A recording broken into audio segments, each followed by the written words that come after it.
বিসমিল্লাহির রহমানির রাহিম। দেশে কিংবা দেশের বাইরে যে যেখান থেকে আমার এই ভিডিওটি দেখছেন সবাইকে শুভেচ্ছা জানাচ্ছি। আমি মোহাম্মদ রুকনুজ্জামান রুকুন। আমার প্রিয় বন্ধুগণ, আশা করি আপনারা আল্লাহর অশেষ রহমতে ভালো আছেন।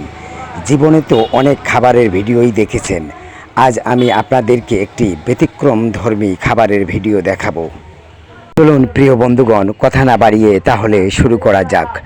ইতিমধ্যেই আপনারা ছোটোবেলার থেকে এ পর্যন্ত অনেক আচার খেয়েছেন। তেঁতুলের আচার, বড়ুর আচার, জলপোর আচার, কামরাঙ্গার আচার, আরও বিভিন্ন আচার আপনারা খেয়েছেন। কিন্তু এভাবে কি কখনো ফুলকপি দিয়ে আচার বানিয়ে খেয়েছেন?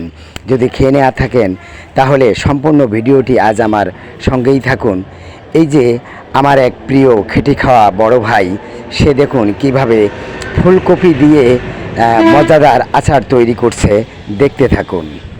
এই আচার খাওয়ার জন্য সবাইকে দাওয়াত দিলাম। এই আচার না খেয়ে কেউ কিন্তু যাবেন না।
আর প্রিয় বন্ধুগণ, এবার আচার তৈরি হয়ে গেছে, এবার খেয়ে দেখুন সেই স্বাদ।